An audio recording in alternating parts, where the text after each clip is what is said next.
Okay. All right. Well, I think this is the panel that everyone's been waiting for, to hear from the asset manager's perspective. At least these people. Thank God you guys are still here. All right, I don't know if I made it here. I'm Michael Onchain. I'm the COO at Securitize, and my esteemed panel, Christine, Anthony, and Robbie, need no introduction, and want to try and use this time as effectively as possible because these are the firms and the assets that are coming on chain that are driving tokenization. So maybe let's start with Christine. Tell us a little bit about what Apollo has been doing in the space and how you guys are thinking about it. Sure. I'm super excited to be here, and congratulations, Securitize and Athena. So on Converge, because I think we really are sitting at the convergence of TradFi and DeFi. So Apollo is a $750 billion asset management. We have businesses in equities, real estate, private credit, and insurance. And specifically what we've been doing is we've most recently tokenized one of our private credit funds through Securitize. Whoop, whoop. It is now available on 6 different permissionless blockchains. And we believe that blockchains are essentially going to be the underpinnings of financial markets infrastructure and especially private markets infrastructure in the future. Fantastic. So I'll just be brief and say that we've made a lot of investments in the space of tokenization. So owning certain layer ones, and then my son and I worked with Ramon to develop Quinto, which I think most people here would know what Quinto is, which is in its sort of pre-launch phase right now. And it's basically it's an Ethereum-based chain, sort of a layer on top of Ethereum, but it captures the AML, anti-money laundering, know your customer sort of KYC elements inside the chain, which I think will be successful. And take Larry Fink at his word that we're going to be in the world of real-world asset, stock and bond tokenization. Fantastic. And Robbie, maybe just from the BlackRock perspective, talk to us a little bit about the thesis for bringing, treasuries, money market funds on chain. Sure. So Robbie Mitchnick, I'm the head of digital assets at BlackRock. Great to be here with this crew. Christine, we've done a few panels together, but it's fun to do our first together. Maybe at the end we'll tell the story of how we first met. I think it's kind of an interesting one. So BlackRock. You're going to tell the 60th birthday part of it? No, probably not that probably one. Not yeah. That. So BlackRock has been exploring the space obviously for many years. In the early part of that, there was a heavy emphasis on kind of enterprise blockchain type applications that evolved into tokenization, but within a private blockchain context, like so many large TradFi firms did at that time. The key pivot that we made within our tokenization strategy was recognizing that public blockchains was really where the future was, and that it was time to make that leap away from private blockchain world and into a public blockchain context. And that was around the time that we started working with you all at Securitize as kind of our foundational partner in this tokenization space. We looked at all the asset classes that potentially would make sense for tokenization. It was pretty clear that stable value yield funds with interoperability into stable coins was the big prize that would have real product market fit. And I think we've seen that. Obviously BUIDL as our flagship tokenized fund, a stable value yield fund with over $1 billion in AUM now, and continuing to grow, not just the number of clients, but a number of use cases as well. Fantastic. So I think for a lot of folks, right, Apollo, SkyBridge, BlackRock, there's tons of other asset managers out there, and they have not yet perhaps taken the leap and brought products on chain. So maybe Christine, take us through like the boardroom conversation where finally approval was given to actually bring something onto a public blockchain. What are the misconceptions? What are the roadblocks that we need to get, for more asset managers to continue launching products? Yeah, I think it's important to note, so context for those of you who don't know, previous to joining Apollo 3 years ago, I was at JP Morgan and led and built the blockchain program there. I think what people have not really thought that is that there actually has been a lot of work done by TradFi institutions around blockchain. It's just that it actually took quite a number of years for the technology to be ready for prime time, if you will. Like, so, you know, I remember when we first started at JP Morgan, like around 2016, 17, it was kind of around the first launch of Ethereum. There certainly weren't all the layer 2s and side chains and different types of layer 1s that we have today. There was really only Bitcoin and Ethereum, right? So like, you know, let's think about where we are today. There's obviously been an evolution of many different protocols that have specialized in different areas, some around, mostly around performance. Honestly, there should be more work around privacy. And so I would say that, you know, from a TradFi perspective, a lot of work has been done to discover the use cases that will create efficiency and productivity or, you know, new alpha generation on blockchain rails. But we were just kind of waiting for the technology to be ready. And not only were we waiting for the technology to be ready, we were waiting for the regulatory environment to be open to that technology. And then also for there to be a large enough network of participants in order for us to scale some of the different use cases that we've imagined.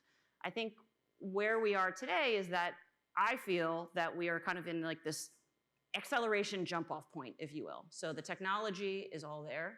As far as I can see, of course, there can be more improvement. And like I said, I think privacy is a key area that people should work on.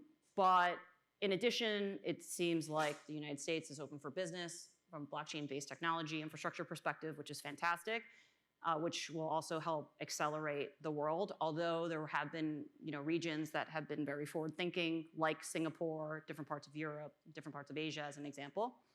And then, you know, now network effects, you know, and I think this is where, you know, Securitize and BlackRock and SkyBridge and others have been leading.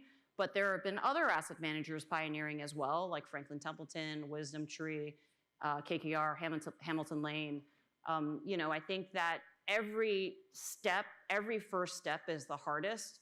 But at some point, you know, the risk factors of being a fast follower to all of us on stage, plus all the ones that I've mentioned, you know, has become like the threshold has become much lower. And then soon it actually just like flips into like, why are you not on chain? Like, what is it that they're doing? Like, you know, especially if we start demonstrating use cases that create value, that generate and create AUM, like then you'll see a real acceleration of everyone being like FOMOing in. So, you know, I think that right now is the time. We're going to start seeing it. Gentlemen, thoughts on that? Well, obviously, I agree with Christine, but I guess I'll just center my thoughts on the policy for a second. Sure. I think that the real hope now is that elections do matter. And again, whether you like Donald Trump, dislike Donald Trump, Tell us what you think. Well, I think people know how I think. I'm just kidding. But I would just say that the policies matter. And I would applaud the people that are working for him in getting the policies right. And I think what's happened to this industry, we had sort of left thinking and right thinking as opposed to right or wrong thinking. And, you know, listen, the Democrats better get religion, because if they don't get religion, they'll be assaulted again in 2026.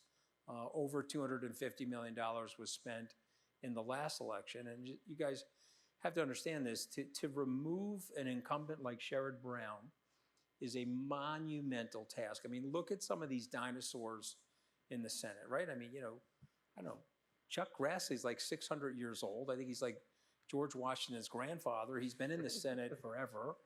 And it's impossible to move these people. But the crypto fair shake combined with other people knocked Sherrod Brown, who was the chairman of the Senate Banking Committee, out of the box. And so I just want to say I agree with everything Christine's saying, but the Democrats better get on side on these issues as it relates to the adoption of these technologies in this country. All right, Robbie, let's shift gears and talk a little bit about BUIDL. Obviously, at Securitize, we have a tremendous conviction in tokenized treasuries.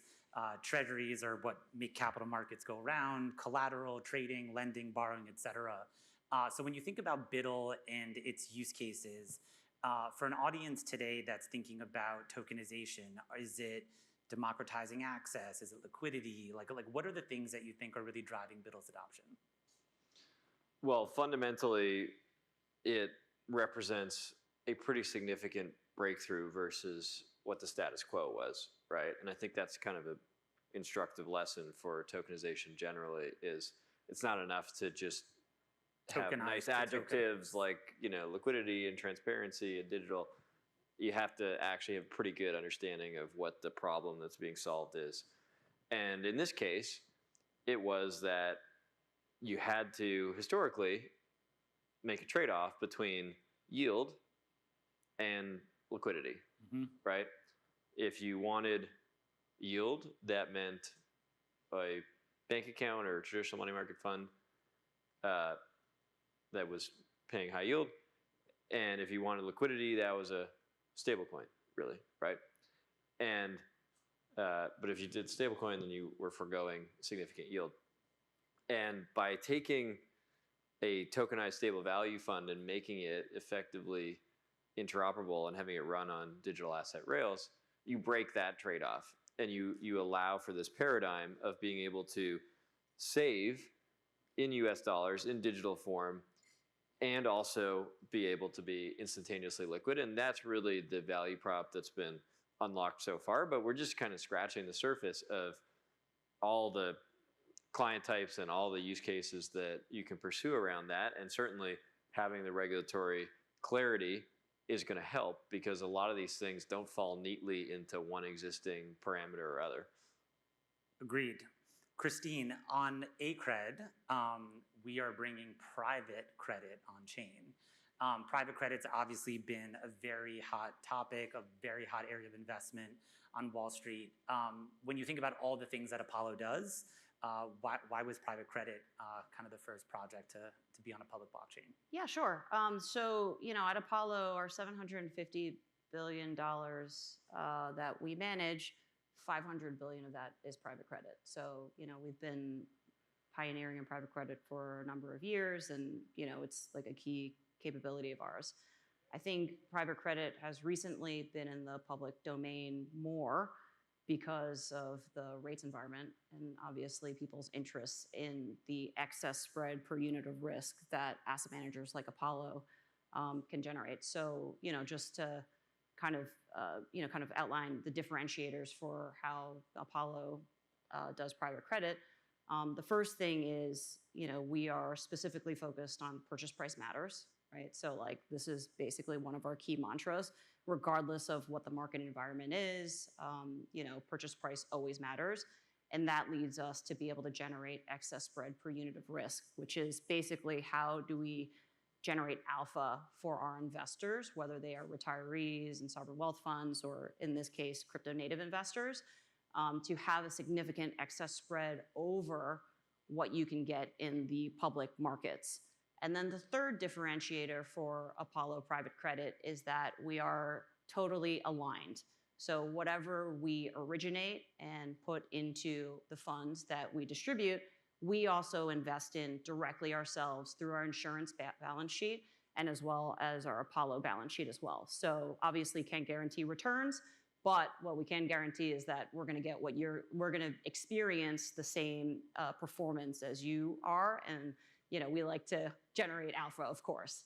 And so, overall, there's been, private credit has grown very quickly because, especially from the likes of the institutional investors like sovereign wealth funds and pension funds, et cetera, have been allocating to this, but it's had always been limited to those domains. And so one of the key focus areas and missions of Apollo, and then me personally, is how do we broaden access to this alpha generation to broader investors like you, without you having to be a sovereign wealth fund or without you having to have a private banking account with one of the top tier TradFi firms. And so blockchain-based distribution is one of the key parts of that.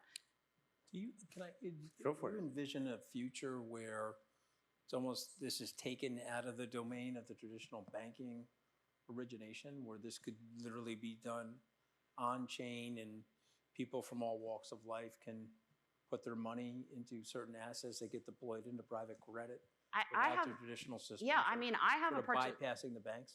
I'm not going to talk about bypassing the banks because obviously you know my heritage, but I can share with you the vision that I'm working towards, which is, okay, let's talk about how, like today, you know, when I get paid by Apollo, I get a deposit into, you know, my bank account.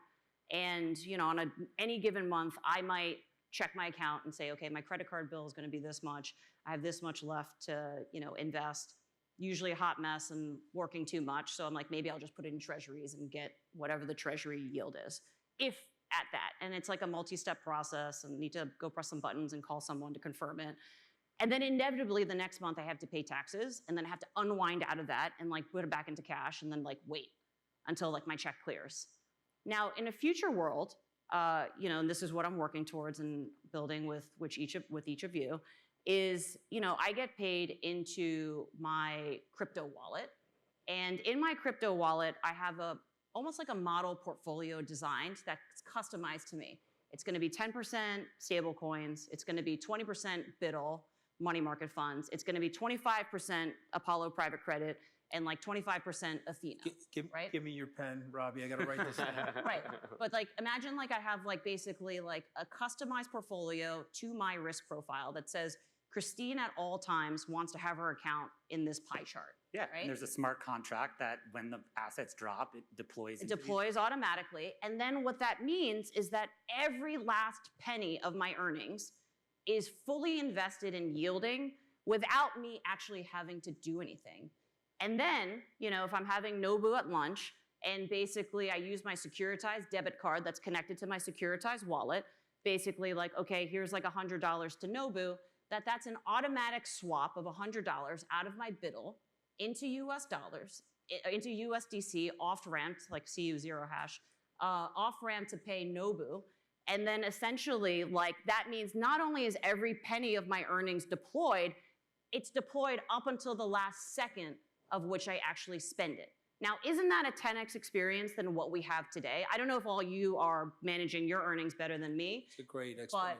But that is absolutely a 10x experience, and all of that exists today. Stablecoins, treasuries, Apollo private credit, plus like, you know, your crypto native yield, debit cards connected to crypto wallets, like, you know, this exists today. Like and so the way that I see this happening is that all of the people here are as like the crypto pioneers that will like help build this product. We'll use it for our own, you know, earnings and treasuries.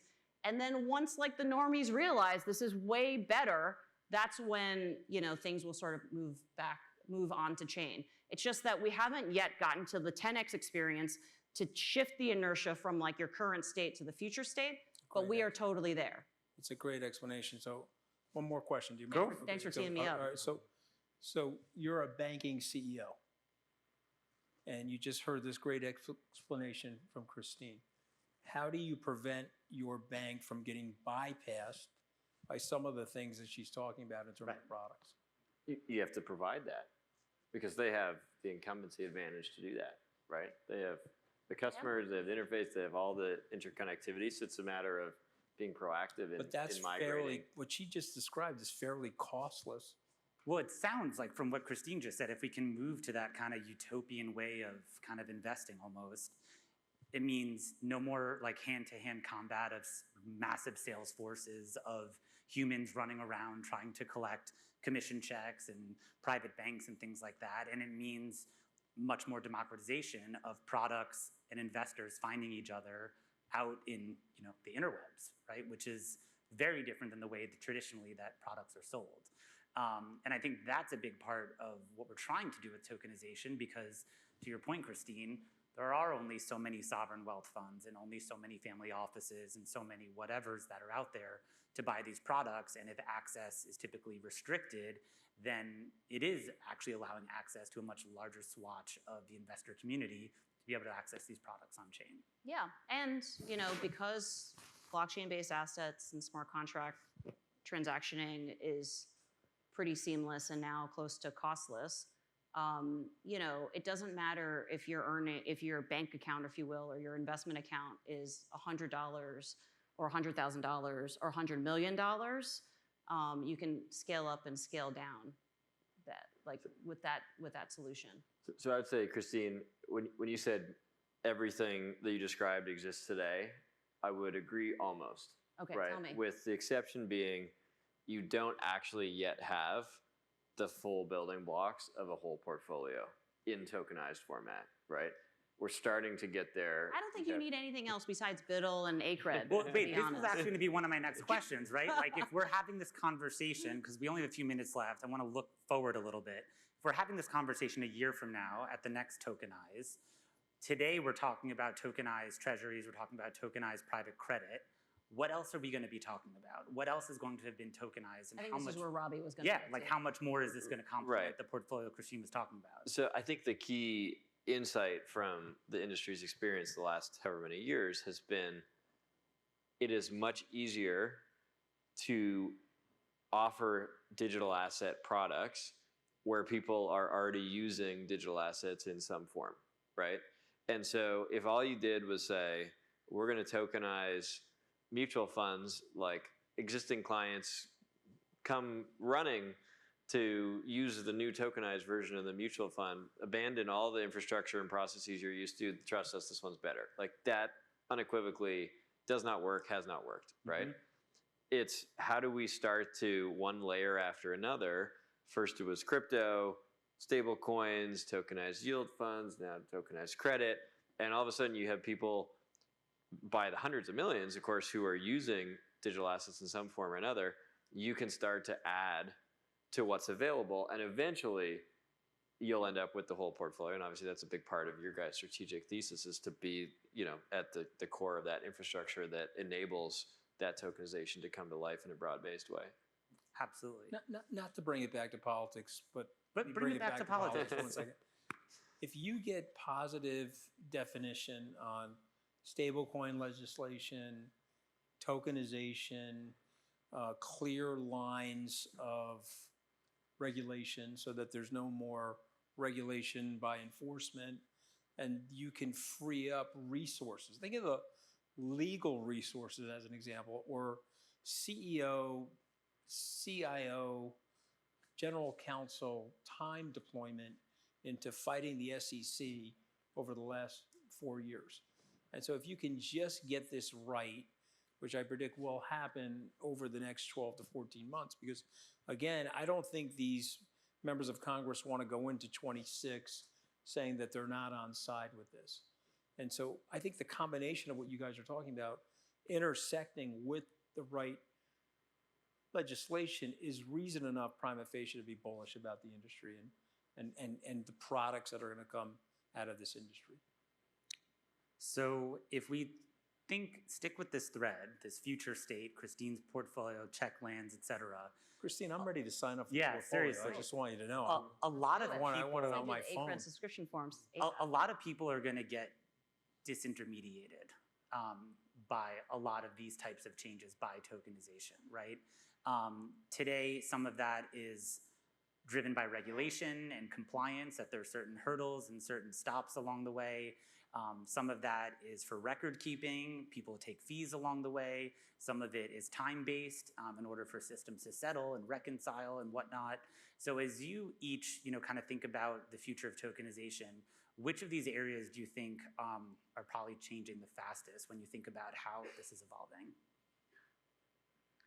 It's interesting. I think disruption doesn't actually mean like the legacy systems get canceled and then you have like a full switch into the other side. I mean, there's still postal mail, right? Like there's still like, kind of, I don't know, someone's using a DVD player somewhere, right?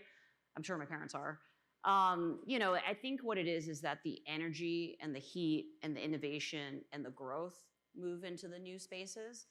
So I think that potentially happens naturally. As we know, this next generation of investors that are now starting to join the workforce and expand their earnings are crypto native. Their first investment is probably Bitcoin, probably some ugly monkey picture, and a ton of altcoins, right? So they don't have like preconceived notions of what format, what technology, who the purveyor of investments should be. And in fact, they might even have more of a bias towards something that's crypto native. And so over time, as they, join the working world and, inherit generational wealth in addition to creating their own, their investments will be blockchain based. And, I think part of my job as well at Apollo is to make sure that we are meeting that next generation of investor. I think we see that next generation of investor is, over time they will have to start thinking about saving for retirement, and we want to be there for them. But right now, they seem to have like more of an interest in getting active with their investments. I think we see this with, especially around DeFi, meme coins, and then previous to that, like some of like the stonks, right? Like in the equity markets. So, I think that this generation's expectations of what investments look like and how they want to interact with their investments will be different than this current generation that we are all accustomed to. And so I think, the conversion will be gradual, and it will not be like as recognizable as like turn all this old stuff off and like put it on new stuff. It's just that there's going to be more flow into the new stuff, and that's going to be fun and exciting, but there will still be existing infrastructure and AUM in the existing legacies systems. Okay, one other topic as the clock is running down here. I want to talk about DeFi. So one of the things that I think we wake up with every day and carry with us every day at Securitize as we're bringing assets on chain is we feel a burden to objectively not just tokenize things for the sake of tokenizing them, but because ultimately we're going to be offering investors the potential for a higher return, potentially a better user experience, more frequency of dividends. There has to be some greater utility or some element of what they're doing in a tokenized format that objectively outweighs their real world or traditional counterpart. And I think a lot of our focus and a lot of what we're seeing across the industry is connecting RWAs to the world of DeFi. And for many institutions, when you start talking about DeFi, they start to get a little bit skittish, because how is it that they know what pools these assets are going into, who's in there, who's lending, who's borrowing, et cetera. So how do you guys see that market evolving? What do you see the roadblocks are? Maybe even from a regulatory perspective, what kind of clarity or things should we as an industry be lobbying for to get better connectivity from RWAs into that ecosystem? You got it. Don't everyone jump in at once. It's a hard question. I guess what I would say is there's a comfort sale that has to happen. So you've got to get institutions comfortable. You've got to also get CEOs of companies comfortable, bank CEOs in particular. But I think the sale has to be, the narrative has to go something like this. The entire landscape can change for your company if we go in this direction. And there'll be massive cost savings. And I'll just give like one weird use case example, then flip it over to Rob.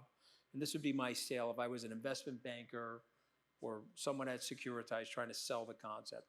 If you're at Starbucks or Walt Disney, you want your stock tokenized and you want that in my wallet on my iPhone.